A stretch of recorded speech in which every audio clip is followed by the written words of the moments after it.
Dear students, applied mechanics की इस unit में आज अप्लाइड मैकेनिक्स की ये यूनिट जो है फ्रैक्शन, जिसका नाम है घर्षण, इसको शुरुआत करते हैं और इस पर एमसीक्यू बेस्ड क्वेश्चन के लिए देखते हैं। तो घर्षण जो यूनिट है वो बहुत ही इम्पोर्टेंट है। अगर किसी भी टाइप का एग्ज़ाम है, ठीक है, इंजीनियरिंग का किसी भी टाइप का एग्ज़ाम है या फिजिक्स का है, कॉम्पिटेटिव एग्ज़ाम में लगभग घर्षण के क्वेश्चन आपको देखने को मिल जाते हैं। फिलहाल यहाँ तो आपके सिलेबस में ही है, तो यहाँ पर हम बहुत ही गहराई से इसको पढ़ने की कोशिश करेंगे। ठीक है घर्षण के लिए घर्षण का जो चैप्टर है पूरा हमने अपनी डिस्क्रिप्टिव वीडियो में बढ़िया से सॉल्व किया है, आपको सॉल्व कराया है। ज़्यादा डिटेल में आप पढ़ना चाहें तो वहाँ से आप एक दो वीडियो इंट्रोडक्शन की देख लें, जिससे आपका कॉन्सेप्ट क्लियर हो जाएगा। यहाँ फ़िलहाल हम डायरेक्ट क्वेश्चन को जंप करते हैं, क्वेश्चन पे जंप करते हैं। ठीक है, देखिए क्वेश्चन को हम पढ़ते हैं। क्वेश्चन पहला ही हमारा है, सीमांत घर्षण बल क्या है ना। Limiting force of reaction is the. तो सीमांत घर्षण भाई क्या होता है, ठीक है, हमने वहाँ भी आपको बताया अपनी वीडियो में, है ना। जब पिंड फिसलने ही वाला होता है, जस्ट फिसलने वाला होता है ना, तो वहाँ पर जो फ्रैक्शन की वैल्यू होती है उसको हम लिमिटिंग फ्रैक्शन बोलते हैं, यानी सीमांत घर्षण। यानी इसका ऑप्शन नंबर सी जो है ठीक है। तो देखिए ऑप्शन नंबर सी में क्या क्या रखा है, ठीक है। देखिए सी में क्या रखा, क्या है, जब पिंड बस चलने ही वाला हो उस स्थिति पर लगने वाला घर्षण बल सीमांत घर्षण कहलाता है। मतलब जब कोई पिंड किसी दूसरे पिंड पर, है ना, या हम कहते हैं कि कोई पिंड, है ना, जस्ट फिसलने ही वाला होता है ना, तो उस समय पर जो मैक्सिमम फ्रैक्शन लगता है दोनों सतहों के बीच, पिंड और किसी दूसरी वस्तु के बीच, उसको हम लिमिटिंग फ्रैक्शन बोलते हैं। ठीक है, डिटेल में आप लोग पढ़ लें। यहाँ पर देखिए मैंने इसको बताया भी, कंडीशन बताइए।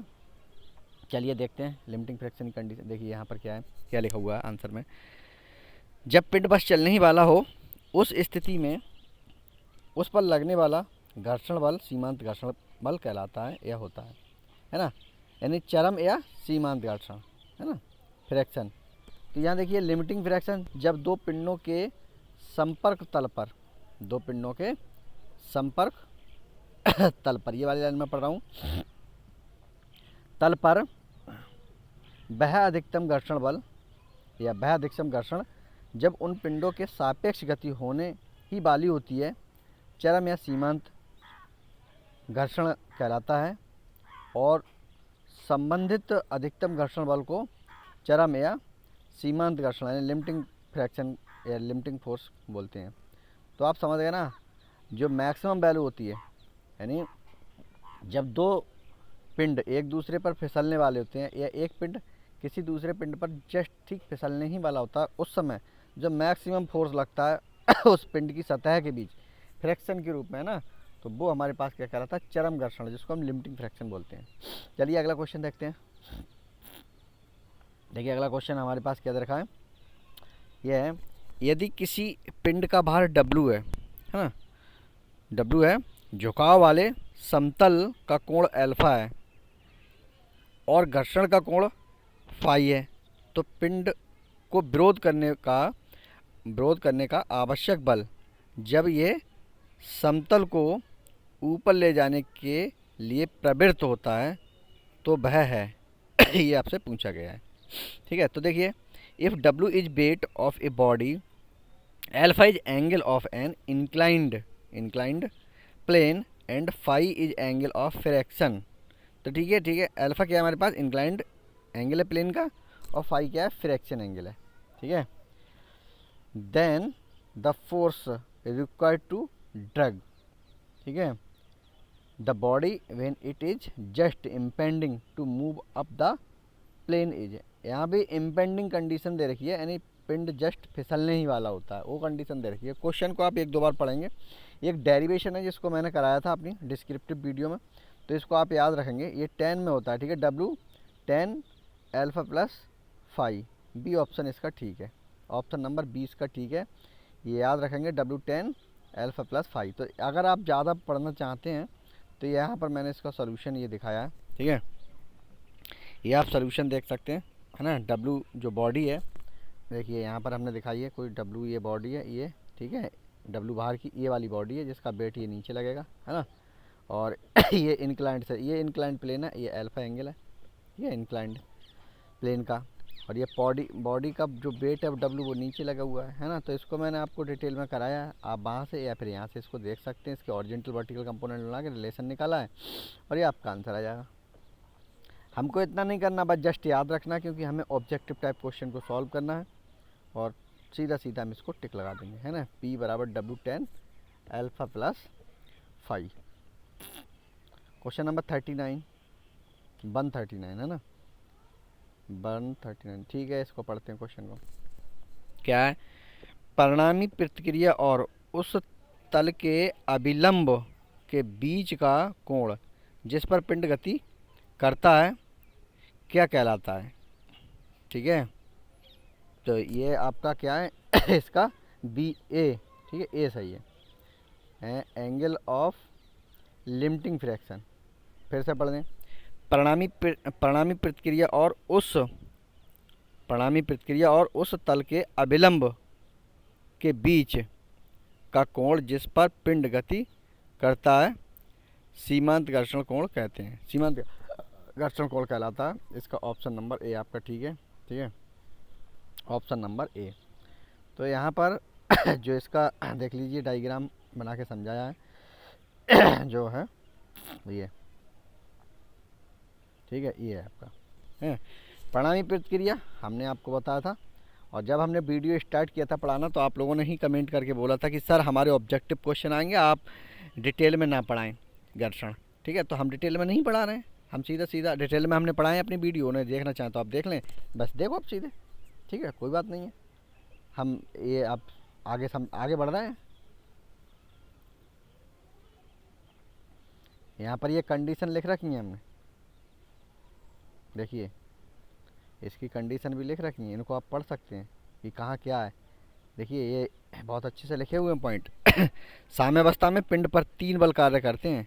कौन कौन से? पिंड का भार W, ठीक है, क्षैतिज लगाया गया बल F P, यानी पिंड A तथा प्लेन B पर प्रतिक्रिया।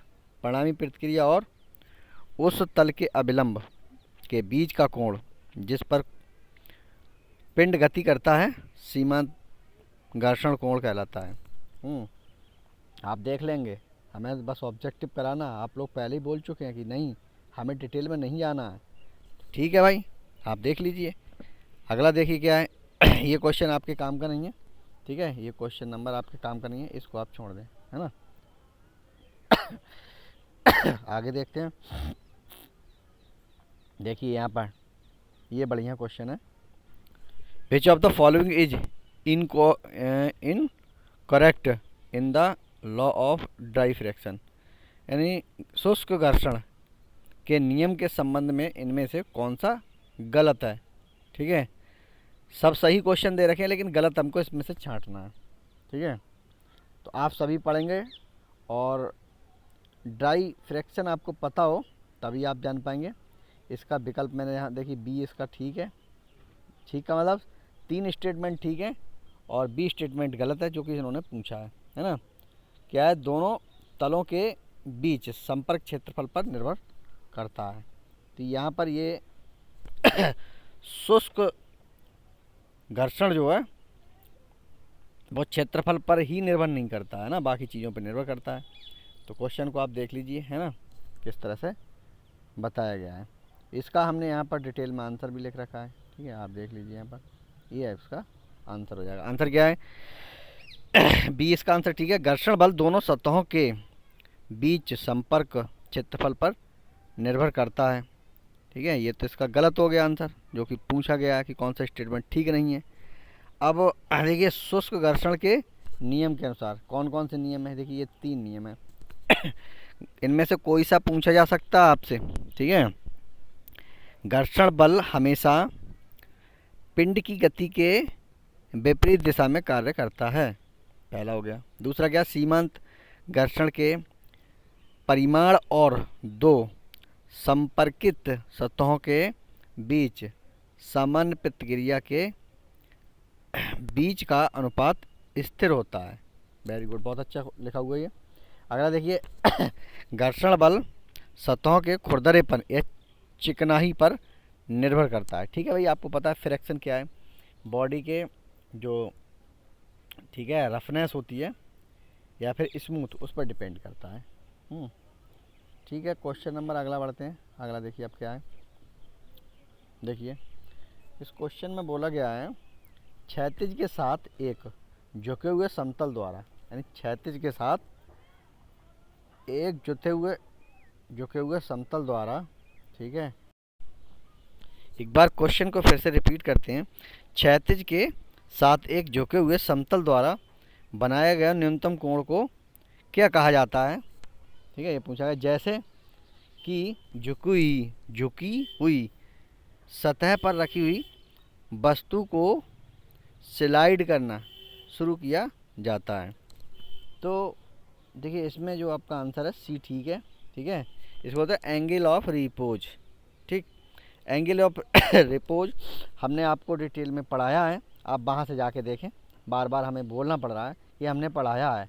आप डिटेल वीडियो जो हमारी थ्योरी वाली वीडियो है उसको जस्ट एक बार प्ले कर लें, आपको पूरा घर्षण क्लियर हो जाएंगे। ठीक है, तो यहाँ पर देखिए एंगल ऑफ रिपोज के बारे में क्या कहा गया है। क्षैतिज के साथ एक झुके हुए समतल द्वारा बनाया गया न्यूनतम कोण। ठीक है, देखिए क्षैतिज के साथ एक झुके हुए समतल द्वारा बनाया गया न्यूनतम कोण को विश्रांत कोण यानी एंगल ऑफ रिपोज कहा जाता है। जब झुकी हुई सतह पर रखी हुई वस्तु स्लाइड करना शुरू कर दे, उस कंडीशन में एंगल ऑफ रिपोज कहलाता है। विश्राम कोण किसी भी समतल का क्षैतिज में, ठीक है, वह अधिकतम कोण है जिस पर संबंधित पिंड बिना बाह्य बल की सहायता से विश्राम कर सकता है। तो देखिए यहाँ पर ये जो अल्फा है वो आपका एंगल ऑफ रिपोज कहलाएगा, ये वाला। ठीक है, तो देखिए यहाँ पर घर्षण कोण आपका क्या है, यहाँ पर लैम्डा है ना, और अल्फा बराबर लैम्डा। अच्छा हाँ, ये कंडीशन देखिए एंगल ऑफ रिपोज की कंडीशन क्या होती है, अल्फा बराबर लैम्डा होता है। तो आप देख लें यहाँ पर। ठीक है, आगे बढ़ते हैं क्वेश्चन में। देखिए ये भी आपका ठीक है क्वेश्चन।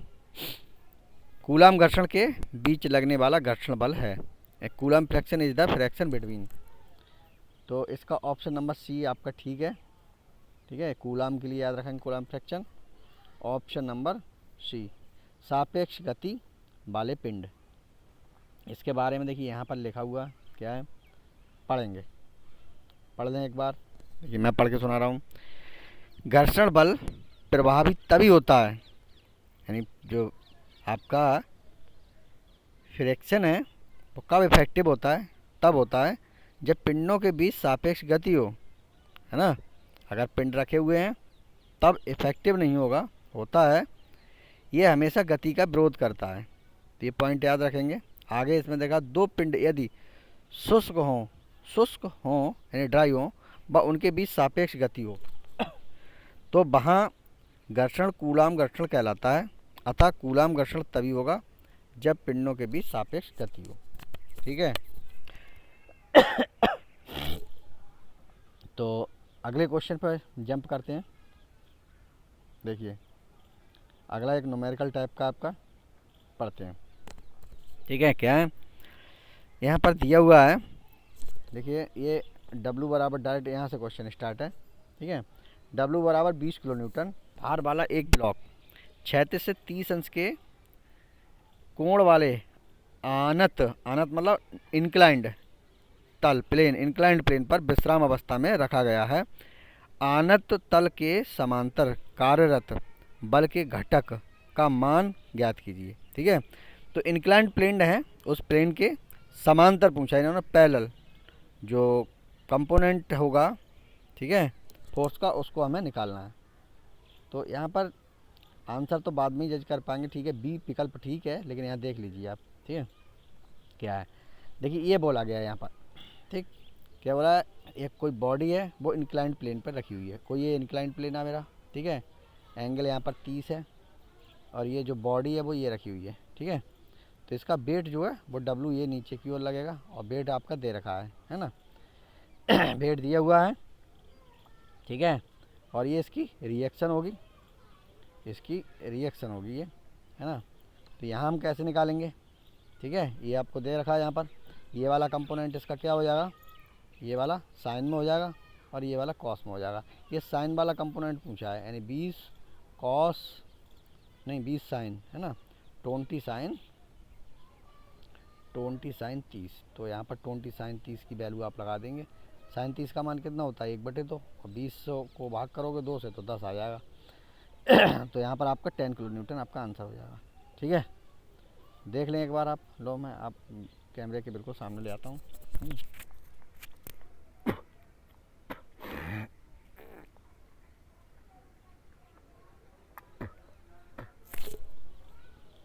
अगले क्वेश्चन पे जंप करते हैं। क्वेश्चन समझ में आ रहे हैं, नोट कर लो इन्हें क्वेश्चनों को, अब पढ़ लो। देखिए क्वेश्चन अगला एक और है, हिंदी में पढ़ के बता रहा हूँ।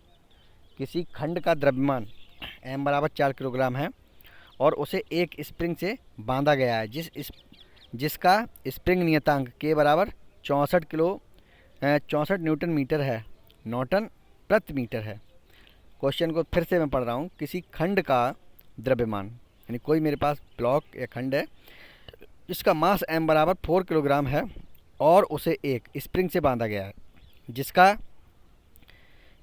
स्प्रिंग नियतांक k बराबर 64 न्यूटन प्रति मीटर है। उस खंड को उसकी संतुलन स्थिति से किसी घर्षणहीन सतह पर खींचा जाता है और छोड़ा जाता है। परिणाम स्वरूप होने वाली गति की अवधि सेकंड में होगी। तो इसको इंग्लिश में भी पढ़ लो आप, ठीक है। A block whose mass m equal to 4 kilogram is fastened to a spring with a spring constant k equal to 64 newton प्रति metre. The block is pulled from its equilibrium position on a frictionless surface and released the period of the resulting motion in second is. तो question आपके देख लें, इस तरह से ये बनाया गया है, आपको दिखाई दे रहा है यहाँ पर, ठीक है। ये कोई m द्रव्यमान का पिंड है जिसको ये जो स्प्रिंग है इसके साथ बांधा गया है। उसके बाद इसको पहले खींचा जाता है इधर इस डायरेक्शन में, उसके बाद छोड़ दिया जाता है तो इधर आ जाएगा, है ना। तो कितना सेकंड इसको यहाँ लग रहा है वो यहाँ पर देखिए किस तरह से। बी विकल्प इसका ठीक है। ब्लॉक का द्रव्यमान m बराबर दे रखा है 4 किलोग्राम, स्प्रिंग कांस्टेंट दे रखा है, और ये डायग्राम में देखें आप, फिजिक्स में भी पढ़े हुए हैं, ठीक है। तो यहाँ पर जो P दिखाया गया ना, ये फोर्स दिखाया गया, इस तरफ के लिए फोर्स लगाया गया है ना। और यहाँ पर जो फार्मूला होता है उस फार्मूले पे आप फोकस करेंगे। ओमेगा बराबर क्या होता है, ओमेगा बराबर होता है k/m में, ठीक है। k क्या है, स्प्रिंग का नियतांक 64, m क्या है उसका द्रव्यमान। तो 8/2, तो ओमेगा हमने निकाल लिया, क्या निकाल लिया, 4 रेडियन पर सेकंड उसका ये हमने निकाल लिया। अब ओमेगा की मान क्या होता है, ठीक है, 2πf या 2πn, वो हमने ये ओमेगा की जगह पे ओमेगा का मान लगा दिया, ये लगा दिया, जो कि निकाला कितना 4। तो f बराबर यहाँ से निकालेंगे, f बराबर आपकी वैल्यू आ जाएगी पाई में, और f अब जब आप निकाल लिए तो t निकाल लेंगे। t और f में रिलेशन आप जानते हैं, π/2 इसका आंसर हो जाएगा, ठीक है। तो यहाँ पर देखिए इसका बी विकल्प ठीक है। अगला क्वेश्चन देखते हैं 46, ठीक है। 46 में क्या कहा गया है, 10 किलोग्राम के किसी एल्युमिनियम खंड को किसी समतल क्षैतिज सतह पर 2 मीटर प्रति सेकंड के स्थिर वेग पर खींचा जाता है। उस पर 60 न्यूटन का घर्षण बल कार्यरत है। उस खंड पर कार्यरत नेट बल कितना है। तो ठीक है, यहाँ पर देखिए डायग्राम हमने बना रखा है, इसका डी ऑप्शन ठीक है, 0, ठीक है। देखो यहाँ पर ये बॉडी है आपकी, ठीक है, जो कि यहाँ पर दिखाई गई है, देखिए, ठीक है। ये इसका आर ऊपर होगा, डब्लू नीचे होगा। तो देखिए प्रश्नानुसार नियत वेग से खींचा जा रहा है, तो त्वरण क्या होगा 0। अब जब त्वरण ही 0 हो जाएगा तब नेट फोर्स क्या होगा, क्योंकि फोर्स का फार्मूला क्या होता है, F बराबर ma, और a जब 0 है तो फोर्स हमारे पास क्या हो जाएगा, 0। ठीक है, तो इस तरह से हम इसको सॉल्व करेंगे। क्वेश्चन बहुत ही इम्पोर्टेंट था। तो टाइम के अकॉर्डिंग ये 47 से अगले वीडियो में हम सॉल्व करेंगे क्वेश्चन। अभी यहीं तक देखते हैं, ठीक है, अगले वीडियो में बात करेंगे। Thank you.